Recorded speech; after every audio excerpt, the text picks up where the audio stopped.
Good morning and welcome to the NBA Daily for November 20th, 2025. I'm Dave DuFour here with Zena Keita. Coming up, the Rockets get a big win over the Cavaliers. We're going to break that down a little bit. The Raptors pick up their fifth win. S might have been right about them. And Will Guillory is here to talk about the Pelicans, how Derik Queen is looking, Zion's return, and the fallout from Willie Green getting fired. Good morning, everybody. Good morning, Zena. What's going on? I'm so excited to talk about these games. Yeah. Crazy ending. We thought it was going to be a quiet night. And then all of a sudden, we got some NBA pretty good surprises. basketball games. You know, it's one of those nights where, you know, we look at the schedule, you know, month ahead of time. We're like, okay, this is probably the big game. Who do we want to talk to? We never know what these nights are going to be. But with the NBA Cup, the schedule has been weird. These have not been great games on these Monday and Wednesday nights where it feels like they're just jamming all the, you know, it's like games that aren't rivalries. Houston and Cleveland, for instance, happens to be two good teams, but does it mean anything? I don't know, Zena, but it was a good basketball game. Yeah. And the Rockets, I want to talk about this because they started big to go against the Cavs. And we've been talking about the Cavs sticking with their double big lineups, this year being experimental for them, and just the myriad of injuries that they've dealt with to start the year. They actually, this was their ninth starting lineup of the season and their lowest scoring first quarter of the year. So the Rockets got a big boost out of the gate, thanks to the double big lineup, but also a little bit because the Cavs are down and scuffling. Yeah, I mean, the thing about it is we did not realize how much Ty Jerome, Karis LeVert, even Max Strus being out, how much that playmaking was going to be needed with the absence of a Darius Garland. And early on in this game, you saw if Donovan Mitchell isn't getting off, which he was 1 of 7 through the first three quarters. He didn't get going until the fourth quarter. Sometimes it can be a little bit tough to find some buckets for the Cleveland Cavaliers. Meanwhile, Houston, they were just being big and allowing Alperen Sengun to do the thing that he's been doing all season long. This is unprecedented. The way we are seeing Alperen Sengun be the outlet pass from Amen Thompson. He's the one taking the ball up the court fully. If no one stops him, we saw him do it several times last night. If no one stops him, he goes all the way to the basket. The only thing for me, though, is there were moments, particularly in that second half, where the ball movement stopped, the cuts to the basket slowed down, that back line that you typically, you know, Amen Thompson, now he's facing up, he's getting the ball in the perimeter, but where does he usually eat? On that back line of the defense coming towards the basket. All of that movement kind of slowed down, and you started seeing more and more of what we've seen a lot of times for Houston. The clear outs, right? Alperen Sengun gets to the middle of the floor, or he gets into that low post, and everyone's just kind of standing and watching him go to work, or his buddy KD does that. Right. And Cleveland picked up on it. They started swarming. They started making it incredibly difficult for Kevin Durant or Alperen Sengun to catch the ball. And lo and behold, who gets the game to single digits after Houston had led the game, majority of the game, and had been in double digit leads? It had me thinking about some questions around the Houston offense. Yeah, their offense stalls out. They don't have much of an offense per se. Like, I couldn't tell you what kind of sets they're out there running. I mean, you know, it's not a motion offense or anything, a flex. They're not doing much of that. It's a lot of beat your man, make a play. And this, you know, a lot of people are going to talk about how they need a point guard or whatnot. I just think that they need more of an offensive identity, a system that would allow them to get some easy buckets, you know, everything being predicated off beat your man. And hey, when they double Sengun and they double KD, we can make plays off of that. That's not going to be there come playoff time. And Zena, I'll tell you something else. I worry about the sustainability of this long term. But grabbing 37, 38% of your own misses, while that is fantastic offense when you do it, I just don't believe, even as big as they are and as good as Steven Adams is, he is maybe the best offensive rebounder in NBA history. Like, statistically, Sixth best. So good. Sixth best. There literally. You go. So I understand it. And as the old basketball coach in me comes out, offensive rebounding is great. And it's a key to winning. It is a part of it. But man, that cannot be your only offense. And it really can't be the offense that you're depending on to win basketball games. So, you know, it's early. I still think there's room for Amen to grow too into this role. But yeah. It's not only just how they're scoring. It's particularly where they're scoring. Right now, they are 30th, last in the league in their 3-point rate. They're also getting most of their buckets in the mid-range. Yeah. That's cool and all.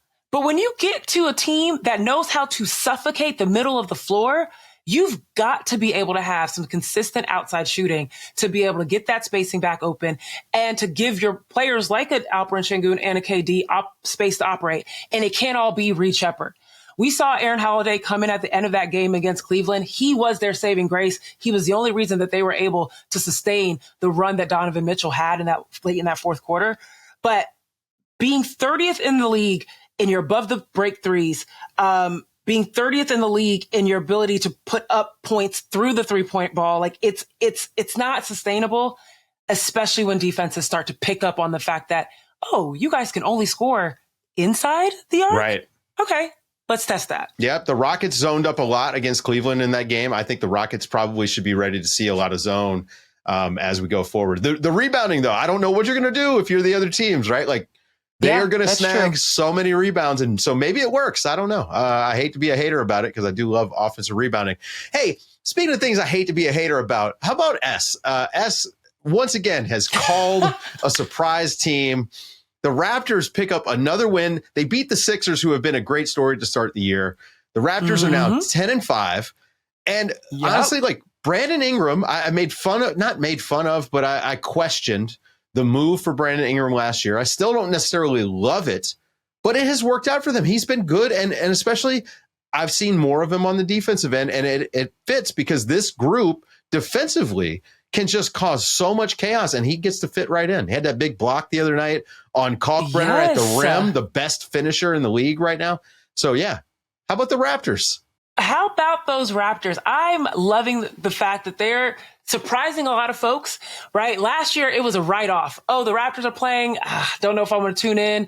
This year, it's competitive basketball. And I think you could expect this. And this is probably why S was like, hold up, y'all. Not too much of my Raptors. Like, think about the time that Scotty Barnes and RJ Barrett have taken to get into this position. We've known that these guys were huge, big time players since they started. Scotty Barnes needed some help. They bring in RJ Barrett from New York, athletic guys. They always had competitors on their team. Grady Dick involving in that mix. I mean, even last year, Agbaje, when he was in the mix, there was always like athleticism out there on the floor. It was just, they're a little young. They need a little bit more finesse to their game. Bring in Brandon Ingram, one of the best finessers to his offensive game, getting to his spots, being able to beat his defender, utilizing his lankiness to get past folks. Still not great on the defensive end, but that's okay because he's putting forth effort because what is he surrounded by? All these guys that really try hard for the Raptors. But yeah, in the last 5 games that they've won in a row, they are top 10 in almost every statistical category. Top 10 offense, top 10 defense. They're grabbing rebounds on both sides of the ball. Like they're just playing phenomenally. One thing, interestingly enough, that they have in common with the Rockets, they're not shooting the 3 ball great. Right. They're still in the bottom 3 of the league for that regard. But when you're running in fast break the way they are in transition and getting those buckets easy and then, of course, in the half court being allowing BI to go off the way he is, it's okay. It's okay if you don't have that outside shooting. S is going to be claiming 50 wins next week. I'm calling it right now. Also, before we get out of here, I'm very curious. I think he was at 45, I think is what he did in preseason. Okay. Well, yeah. Before we get out of here, Nikola Vucevic hits a game winner for the Bulls. They pick up a win over the scrappy Trailblazers. And Zena, if you're keeping track, okay, they lose in double overtime to the Utah Jazz. That's a tough loss. But then they come back the next night. They beat the Denver Nuggets. And now the Bulls go and beat the Blazers, who are another good team. You know, we talked about how the West is deeper than the East on the shoot around this morning. Nikola Vucevic goes off. He hits the game-winning 3 as the buzzer goes off. But I think the star of the show is Coby White. Since he's been back, he has been excellent. He had another 25-point game off the bench. He was great in that double overtime game, obviously, the other night. He really completes what they're doing, and you can see when he's out there and Getty's out there, now all of a sudden they got a little bit of thunder and lightning. They can mix things up. I don't know. How about the Bulls? He literally has didn't take a beat off. Like, he came in the very first game back, 30 minutes played. The last night, 27 minutes played, had 27 points in the first game back, 25 points in this game, had 8 assists first game back, 7 assists. I mean, there's like literally, was Coby White out? Did he need a break? Did he need time to get better? I mean, he has come in and immediately fit into what they're doing. And that is the biggest thing. When you looked at even this game, Chicago against Portland did everything they could do, tried everything they could try to try and win this game. They outshot Chicago by 11, but at halftime it was by 15. They were all over the boards. They were in fast break. In transition, getting fast break points.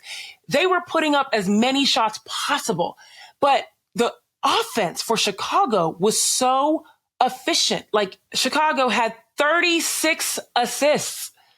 36. Their last 3 games, amazing. 38 assists, 31 assists, 36 assists.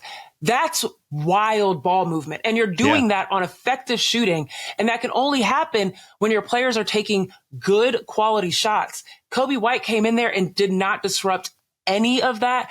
Nikola Vucevic, I don't know how Toumani Camara from Portland did not realize that he had relocated on the Coby White drive at the end of the game that got him open to hit that shot.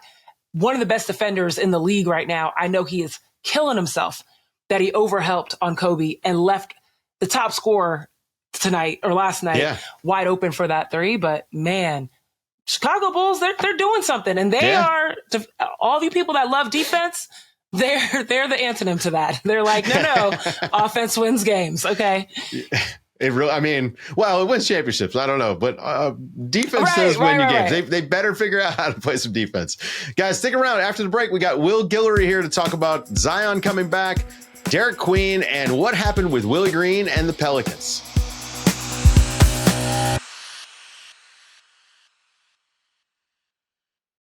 Here at the start of the season, every time we talk about the Pelicans, it's been bad news. So we waited a couple of days to bring Will in after they fired Willie Green.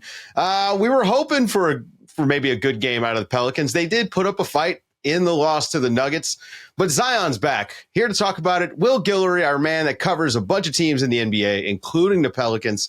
Will, how did Zion look?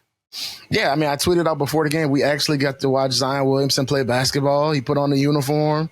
He was out there with Trey Murphy, Derik Queen, and Jeremiah Fears. It's not something we got to see very often. And, you saw certain moments he was going through his bumps, just trying to get his rhythm back, figure out how he fits with his teammates.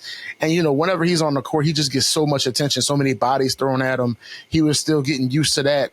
But you saw certain flashes with him, in particular him, Queen, and Trey Murphy out there working together in certain half-court situations when it's like, oh, this might be actually a thing. They might be able to do something with this. Now, they end up losing by double digits. Well, no, it ended up being single digits at the end. Yeah, it was single digits. 7. So, baby steps with New Orleans. But I think overall it was a decent showing. And I think, obviously Zion being back is the headline everybody wants to talk about. But I think the headline coming out of this game was Derik Queen having an unbelievable game and really going at Jokic the way you rarely see a rookie do in this league.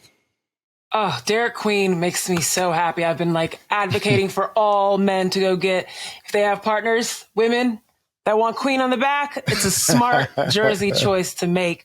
I just love the footwork out of this guy.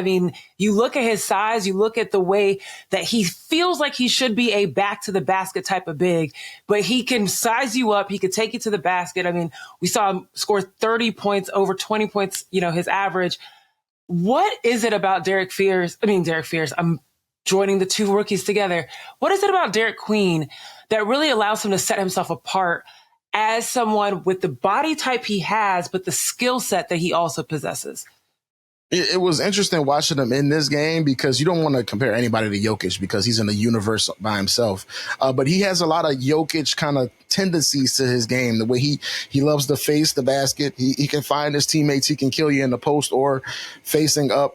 He can handle the ball, pushing in transition. I think he's a very unique big in the way he can kind of do a little bit of everything. Now, he's still working on the jump shot, but every other part of this game, I think, is pretty advanced for a guy his size, and he's able to find the gaps in the defenses, take advantage of certain mismatches. And I think just something you heard Joe Dumars talk about on draft night when he traded for him is that they love his IQ, the way he reads the game, the way he sets his teammates up. There are certain moments where we've heard for some of his veteran teammates, and they're like, yeah, Queen is telling us where to go. And he's saying, look, this spot is open. You need to go there and I'll find you. And that's stuff you don't hear from rookie, especially rookie big men this early in their career. And you see him just coming in with extreme confidence and an understanding of how he can contribute at this level. And it was just really impressive multiple times during this game, just seeing him isolated on Jokic and him saying, I'm going at this dude. And he just went directly in the Jokic's chest and scored several times. And like he had one move where he just left Jokic in the dust with a little inside out dribble. And I'm like, wow. I mean, this kid is 15 games into his career, and he's doing this against the best player in the world. It's really impressive. And I think, it was just so important for this Pelicans team with everything going on around them, whether it be Willie Green, Zion Williamson. I've been saying, above all, what they needed to go is go 2 for 2 in the first round of the draft. And it appears that they've done that with Fears and Queen. And I think Queen in particular, the pressure was through the roof for them to hit on that draft pick. And then, early returns on it, he's really good. And he's not only really good, but he can make his teammates better, which is a great thing for this team because they need that, because so much pressure is on Zion on a night-to-night basis to create for everybody else. Yeah, the 30-point game was much needed, especially he had been in single digits the last few games before that. And it was kind of messing up our love for Derik Queen and us hyping him up, but he got right back onto it. I loved the other night getting to watch him very up close against the Warriors. I don't know if you saw it, Will, but him and Draymond Green at the free throw line talking. Extended period of time. And it wasn't like chirping. I'm not talking about they were chirping at each other. He was learning. Like there was an exchange of information. I don't know if he said anything about that, but it was just, for me, getting the opportunity to be on the free throw line with one of the best defenders the game has ever seen, and Derik Queen taking that opportunity. Meanwhile, we know most of the league would probably look at Draymond and be like, hey, I don't want to hear nothing you got to say, right? You're my opponent. We don't want to mess with you. But he was on the line learning from this guy, like taking it in, absorbing it.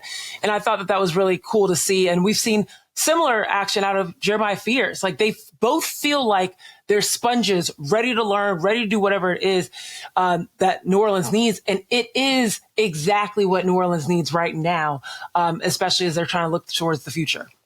No, you're 100% right. And we did ask Derik about that moment after the game. And he was like, Draymond was giving me some advice and telling me, about, a certain situation, what to look for and how to react and stuff like that. I don't know if he told him anything about, how to have a conversation with the fan when they refer to you as a WNBA player. But that's a conversation for another day. But I think you're exactly right. And, I think that stuff stands out because Draymond doesn't kind of put his hand on guys' shoulders that often, right? It kind of shows a level of respect for Derik Queen and say, hey, I want to speak to this guy because I kind of see something in him, and I want to give him advice because I can see the potential of what he can be, and that means a lot for a young kid speaking to a 4-time champion. And like you said, Draymond isn't the most cuddly guy, so for him to kind of have that moment where he wants to talk to you, it had to mean a lot. And I think with Derik Queen, I think he's definitely mentioned like Draymond's one of the guys that he wants to pattern his game after. Jokic is obviously the peak of that, but he wants to be a guy who can face the basket, who can impact the game with his passing, and Draymond is a supreme example of that, where you mentioned, Derik scoring in single digits a few times the past couple games. Draymond always scores in single digits and he impacts the game regardless. Always, yep. So I think, that isn't really important for Queen to have these matchups against some of these great guys and learn from them and see how they impact the game, whether they're scoring or not, whether they're scoring 30 or not, whether they're getting 10 rebounds or not. I think he's learning different ways to impact the game. And now finally he gets to actually be out there with the real team almost. They still don't have Jordan Poole or DeJounte Murray, but this first game, I was so intrigued watching them run 3-man action with Zion, Queen, and Trey Murphy and just creating shots with all 3 of those guys handling the ball, all 3 of them setting screens. And I think it's going to be really interesting to see how James Borrego can kind of get the most out of that alignment and use the versatility that those guys bring and create some interesting offensive sets where it felt like, this team was so stagnant throughout the course of the season, and they were so dependent on these rookies to create shots. Now that you have Z back out there, it feels like things are a little more balanced. And now these guys are taking from their experience they had without Z and building on it, which I think is exciting for the franchise. That was the most important game of the season for them, by far. Just having as many of their guys out there as they did. I want to talk a little bit about Willie Green. Obviously, he's fired by the Pelicans a couple days ago. James Borrego is the interim head coach. It's probably why they didn't let James Borrego interview for other jobs over the summer, because they kind of felt like this was coming. And, Will, we talked about this a little bit. Like, you and I were texting, in the lead up to this, and I was asking you, hey, why did they wait so long? Why did they wait so long? These two rookies in particular, to me, are one of the reasons why this was egregious and dragging it out into the season. It doesn't waste their rookie year, but it certainly throws a roadblock in it. And just having this swirling mess around your basketball team while you've got these two guys who are going to be super important to your franchise in one way or the other, whether they're trade assets down the line or whether these are franchise players or not. It is really like, it was an unprofessional way to handle all of this, right down to not introducing Willie Green with the starting lineups in his final games as the head coach. So I just want to ask you, like, your opinion of this whole thing. Unleash the notebook, like empty all the notes on it. Like, how did we wind up with what happened?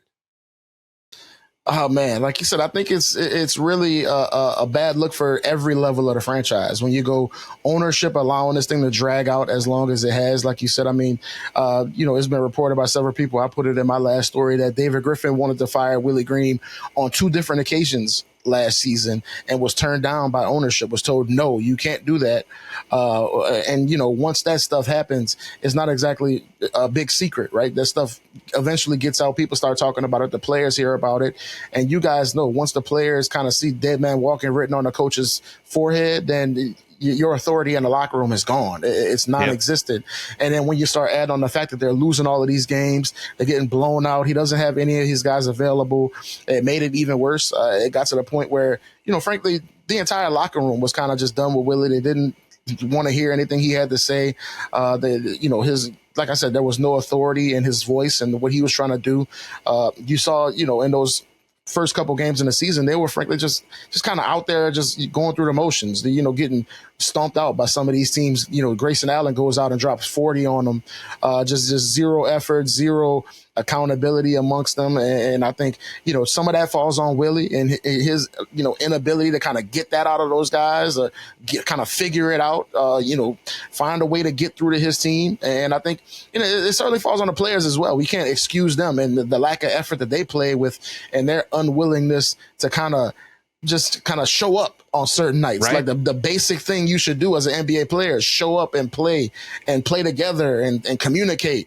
And it was just non-existent earlier in the season. And I think a big part of it was just everybody was just kind of waiting to see when it was going to happen, why it hasn't happened yet. I can tell you, particular after that Oklahoma City game where they went down to 0-6 and they got, I don't know if it was 30, 40, 50 they lost by to OKC. Yeah. But that next Monday morning, my phone was unlike it's ever looked before as far as people texting me, calling me, wondering, why hasn't it happened yet? The Pelicans are practicing. Willie's here. Why is Willie here? What's going on? So it was kind of permeating throughout the entire organization. People just waiting for the day for it to come down. And if you're Willie Green, I can only imagine what it's like every day hearing this from everybody and hearing the boos, hearing the chants at games, knowing that any day it can finally come. So I think you're exactly right that it was malpractice by everybody involved to allow it to get to this point. Not just because it makes the organization look bad, but you set these young guys back and you wanted to build around these guys and you want to build them up and kind of show that, hey, this is our future. We got a, shaky pass with Zion and BI and the failure of that thing coming together. But at least we have these new young guys. But now they're starting from scratch, 15 games in with a new coach. He's trying to bring in a new system, new voice, new rotations. And you're doing that during a week when you're playing the Warriors, the Thunder, the Nuggets, the toughest stretch in your schedule. Right. And they have zero practice time while all of this is going on. I think it's really unfortunate, and it's a bad look, like I said, for every level of organization. Ownership for allowing it to happen, Willie's inability to figure out, and the players basically just not caring to start the season. And now they're trying to get it back together. Z's healthy. I think Borrego's a good coach, and I think he's going to figure some stuff out with this group. But they're behind the 8-ball because everybody else is like 10 steps ahead of them because they're starting from scratch now, 15 games in. And it's unfortunate because not only all of this is hanging over them, but the fact that they don't have their first round pick. So that's it. I got a whole lot of Pelicans followers, but I can tell you on a daily basis, my Atlanta Hawk follower base is growing because they see the quote retweet every time I tweet out a Pelicans loss because they're loving life over there in the A right now. 2-13 is rough, man. Yeah, it is rough. And, I'm really happy you guys brought that up because more than anything of the, unprofessionalism around the way that it was handled, and I've already said my case, I feel bad for Willie and how all this played out. But I do feel bad for the rookies in that there was an example set of you don't have to listen to the coach. You don't have to, you don't have to have this energy, this effort that you're paid to do. I have always hated the notion that just because you don't believe in a coach or a coach can't galvanize you, that's enough to justify or warrant you not getting 50-50 balls, you not going to the glass, you not rebounding, you not being able to, play one-on-one defense. I've just always felt very icky about that. And I hate that being an example being set for any rookie out there in the NBA. But that being said, they do need a coach that can get them riled up, that can get them going, that can get them and put them in order. And of course, we're talking about Borrego being a good coach, but is he going to be the end all be all for the Pelicans? I think the fortunate thing for JB is he's got a 70-game runway to show what he can do with this group, how he can get the most out of these rookies. He's already showing some creativity, like I said, with the way he's using some of his best players. He's a very eloquent guy in some of these press conferences. I think they want somebody who can kind of speak up for the franchise when everybody's out there killing them and saying how terrible they are and how they don't know what they're doing. Have somebody who can get in front of the cameras and speak up what they're doing positively and how they're trying to move in the right direction. And Willie, Willie's a good guy, but he's not exactly a person who really enjoyed the media side of things when it came to being a coach. And JB is a guy who, I can tell you, when JB was an assistant, JB would just run up to me and we just talk about whatever. He's just a guy who just loves to talk. We've been messing with PR that we need to cut down some of these James Borrego press conferences because they're rolling in at like 15, 18 minutes. And we're like, all right, come on now. We got to get to the locker room, JB. It's funny you spent all that time with Pop and none of that rubbed off on him, Like, he's just like very genial, one-word right? answers in the JB press conference. But no, I think he's going to have a great opportunity to really show what he can do with this group. But, as we've kind of seen, dating back to the summer, this Joe Dumars, Troy Weaver front office, they're a wild card. They might pull anything out the hat. So who knows where they're going to decide to go. I mean, we've already started hearing some names. I've already started hearing some names. I think, Darvin Ham is an interesting one. I think Kevin Ollie is a one that Troy Weaver has had his eye on for a long time now. I think he's an interesting name that'll be in the mix. I think Taylor Jenkins is another guy who might be in the mix. But I think, I've likened this situation to what happened with the New Orleans Saints last year. And I'm a diehard New Orleans Saints fan for the people who don't know, where they kind of went into a coaching search last year and they had all of these names that they wanted to go get. And then every single one of those guys was like, I'm good, actually. Looking at your roster and looking at your situation. So I wonder how much of that is about to happen with the Pelicans, where I see a lot of fans saying, hey, we want Michael Malone. I was going to say, not to be disrespectful, but they're going to be picking from the bottom of the barrel, right? Like, exactly. Rehash coach, maybe like Darvin Ham, who got, we could say that was a rough job that he took over with the Lakers, right? Like, that wasn't easy. It's gonna be like Darvin Ham. It's gonna be a first-time coach, maybe a long-term assistant. I think, like you said, James Borrego's probably in pole position, right? He's in-house already. They blocked him from interviewing for other jobs, which probably means that they had eyed him for this job anyway. And he's got 70 games to figure out if he can create some sort of an identity and maybe instill like a sense of, I don't know, team around the team. Do you know what I mean? Instead of a bunch of individuals, like it does seem like remembering that there is a team name on the front of the jersey might help these guys along a little bit too. Will, look forward to everything that you're going to have coming out this year. The Rockets are really good. Zena is kind of hating on their offense, like doesn't really believe in it. So, really? Yeah. Listen, I'm not hating. I'm just questioning. I got some questions about it. That's all. That's what haters say all the time. I'm just asking questions. Anyway, Not a whole thank you lot to of Will that, Guillory. Warriors' beautiful game in Houston right now.